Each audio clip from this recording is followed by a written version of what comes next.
BSF কে আমরা কোনো ধরনের ছাড় যেটা নিয়ম নীতির বাইরে আমরা দিব না, অতটুকু আশ্বাস আপনাদেরকে দিতে চাই। কোনো কিছুতে কম্প্রোমাইজ করে নিজেরা ছাড় দিয়ে কোনো কিছু হবে না, এতটুকু নিশ্চয়তা দিচ্ছি।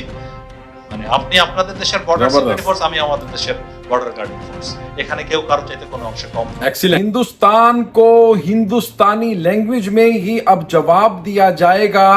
बांग्लादेश के बॉर्डर गार्ड के जो चीफ हैं उनकी तरफ से एक धुआंधार प्रेस कॉन्फ्रेंस की गई है और मैं समझता हूं कि ये इंडिया के लिए एक बड़ा झटका है। अस्सलाम वालेकुम व्यूअर्स, मैं हूं एहसान खान और आप देख रहे हैं यूट्यूब चैनल एहसान रिएक्शन विद एहसान। मैं उम्मीद करता हूं आप जहां भी होंगे एंजॉय करते होंगे, मज़े में होंगे और फिटफाट होंगे। आज जुमातुल मुबारक है। सब दोस्तों को जो मुझे देख रहे हैं उन सब को बहुत बहुत मुबारक हो। बड़ी खबर के साथ इस वीडियो का आगाज करेंगे। आपको बताएं कि बांग्लादेश बॉर्डर गार्ड फोर्स की तरफ से एक बड़ा, मैं कहता हूं कि अगर बात करें 17 साल की, उसका सबसे बड़ा ये स्टेटमेंट है तो गलत नहीं होगा। जो बीजीबी के चीफ हैं उनकी तरफ से कहा गया है कि अब हिंदुस्तानी जो बीएसएफ फोर्स है उसको उसकी जुबान में ही जवाब दिया जाएगा। अब जो बीजीबी है वो एक्शन मूड में है।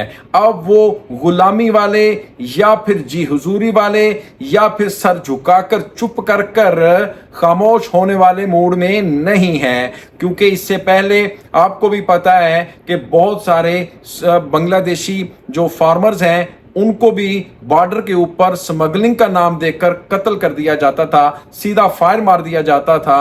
और फिर इसी तरह कुछ बॉर्डर गार्ड फोर्स के जो जवान हैं बांग्लादेश के, उनको भी सीधा फायर मार दिया जाता था बीएसएफ की तरफ से। लेकिन अब ऐसा नहीं होगा। वो कह रही हैं कि जो ईंट का जवाब है वो पत्थर से दिया जाएगा, बल्कि वो कह रही हैं लाश के बदले लाश होगी। ये नहीं होगा कि हिंदुस्तान जिस तरह से पहले दादागिरी करता आ रहा था, इस तरह अब ये दादागिरी हम नहीं चलने देंगे। वो भी एक बॉर्डर गार्ड फोर्स है, यानी भारत की, और ये बांग्लादेश की बॉर्डर गार्ड फोर्स है।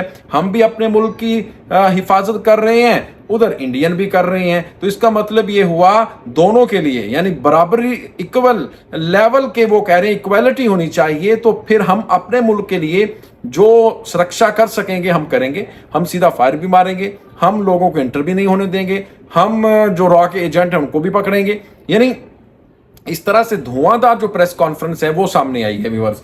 ये वीडियो भी मेरे पास है, मैं चाहूंगा कि इसको हम देखें आखिर तक, एंड तक, अंत तक, क्योंकि बहुत इंपॉर्टेंट वीडियो है। मेरी आपसे ये रिक्वेस्ट है, इस वीडियो को आपने अंत तक जरूर देखना है।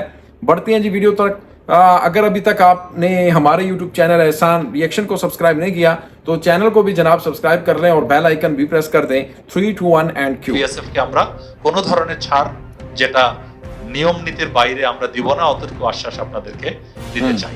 কোনো কিছুতে কম্প্রোমাইজ করে নিজেরা ছাড় দিয়ে কোনো কিছু হবে না, এতটুকু নিশ্চয়তা দিচ্ছি। মানে আপনি আপনাদের দেশের বর্ডার সিকিউরিটি ফোর্স, আমি আমাদের দেশের বর্ডার গার্ডিং ফোর্স, এখানে কেউ কারো চাইতে কোনো অংশে কম নয়। কিছুদিন পরে যখন বিএসএফ এই সদস্য আসলো, আমরা আটক করে আমরা বলেছি বিওপি পর্যায়ে আমরা ফেরত দিব না, এর আরো সিনিয়র লেভেলের এনগেজমেন্ট হতে হবে। সেক্ষেত্রে তখন তারা প্রপোজ করেছিল ব্যাটালিয়ন পর্যায়ে তার ইমিডিয়েট হায়ার। ব্যাটালিয়ন পর্যায়ে হবে না, sector commander will have to come. Sector commander পর্যায়ে আসবে, মিটিং হবে এবং মিটিং করে তারা ফেরত নেওয়ার চেয়েছিল। আমরা বলেছি এই বিএসএফ সোলজার ইন রাইটিং দিতে হবে যে সে বাংলাদেশের এদিকে ভিতরে প্রবেশ করেছিল, ভুল হয়েছে এবং বাকি তার জীবনে এই ধরনের আর কোনো ভুল হবে না, সে অঙ্গীকার আছে আমাদের কাছে। আমরা নিয়ে তারপরে প্রপারলি ফেরত দিয়েছি। পরের দিন আমি দেখতে পেলাম দি হিন্দু এবং অন্যান্য কিছু পত্রিকায় যে আমাদের কৃষক নিরস্ত্র অবস্থায় বিএসএফ কে পেয়ে ড্র্যাগ করে ধরে বাংলাদেশের ভিতরে নিয়ে আসছে। আমি আশা করেছিলাম আমাদের সাংবাদিক ভাইরা কেউ এটার প্রতিবাদ করে কেউ লিখবেন। পরে আমরা আবার হিন্দুর সাথে প্রতিবাদ লিপি পাঠালাম যে please don't publicise A wrong information, actual ঘটনা ছিল এটা। বাট আমরা পেট দেখাবো না।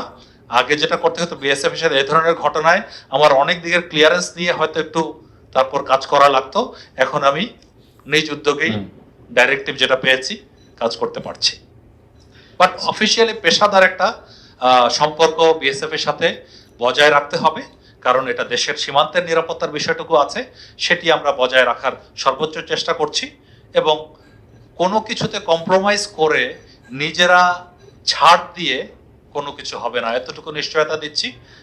মানে আপনি আপনাদের দেশের বর্ডার সিকিউরিটি ফোর্স, আমি আমাদের দেশের বর্ডার গার্ডিং ফোর্স, এখানে কেউ কারো চাইতে কোনো অংশে কম নয়। আমি আমাদের बॉर्डर गार्डर पर्सपेक्टिव प्रेक्षापट থেকেই বলছি। आपने ये वीडियो देखी है किस तरह से जो बांग्लादेश के बॉर्डर गार्ड यानी बीजीबी के जो चीफ हैं उनकी तरफ से खुल्लम खुला यानी बड़ी क्लियर कट उन्होंने बता दिया है, कह दिया है कि देखें भाई अब ऐसा नहीं हो सकता कि आप सीधे फायर मारें और हम लाशें उठाते उठाते थक चुके हैं। यानी 15 साल लगातार कंसेक्टिवली हुकूमत रही है शेख हसीना की, और फिर उन 15-16 साल के अंदर बांग्लादेश की जो पॉलिसी रही है वो बड़ी थक्कड़ किस्म की रही है। यानी चुप करके मार खाते रहे हैं, कुछ नहीं कहा। ये बीएसएफ वाले, ये भारतीय सुरमा, हालांकि इनके पास है कुछ नहीं है, और इतने छोटे छोटे इनके दिल हैं, ये लड़ नहीं सकते, इतनी इनके अंदर हिम्मत नहीं है, जज्बा लड़ने का बिल्कुल भी नहीं है।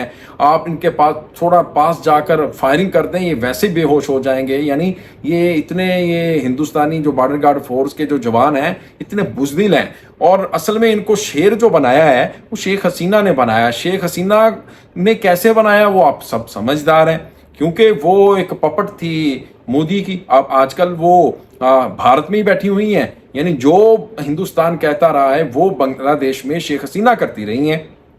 हत्ता के बड़े बड़े जो इंस्टीट्यूशंस हैं बांग्लादेश के, बड़ी बड़ी पोस्टों के ऊपर अगर किसी को भर्ती किया जाता था जॉब के तौर पर, तो वो भी मोदी और जो राह कहती थी, जो राह चाहता था वो उस तरह ये करती थी शेख हसीना। यानी बड़े इदारों के अंदर जो इंडिया के टाउट थे उनको लगाया जाता था।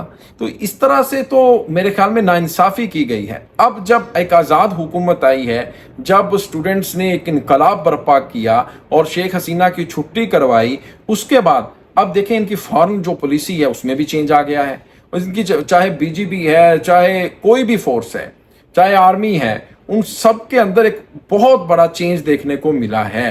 क्योंकि भाई जो आज़ादी होती है ना उसका एक जो नशा होता है, मैं बार बार इस तरह कहता हूँ कि जो डॉक्टर इश्तियाक है वो भी बात करते हैं कि जो आज़ादी है इसका नशा ही, बस स्वैग ही अलग होता है, और इसका तो वो उनको पता है जिन्होंने आज़ादी हासिल की। असल में 2024 में इंडिया से जो आज़ादी बांग्लादेशियों ने हासिल की है वो कमाल की है। अब वो जो चाहेंगे अपनी मर्जी के फैसले करेंगे, जहां चाहेंगे वो इन्वेस्टमेंट करेंगे, जिस मुल्क के साथ चाहेंगे वो अपने ताल्लुक को, रिश्ते को, प्यार बेहतर करेंगे, डिप्लोमेटिक पॉलिसी बेहतर करेंगे। ये नहीं होगा कि जो हिंदुस्तान पहले करता रहा, इन्फ्लुएंस करता रहा, भारत उसके ऊपर जोर डालता रहा बांग्लादेश के ऊपर शेख हसीना के जरिए, वो ही बांग्लादेश करता रहा। नहीं भाई, ऐसा अब नहीं होने वाला। व्यूअर्स आपका क्या कहना है बताइएगा कमेंट सेक्शन में। मिलेंगे इंशाल्लाह नेक्स्ट वीडियो में, तब तक के लिए अल्लाह हाफिज।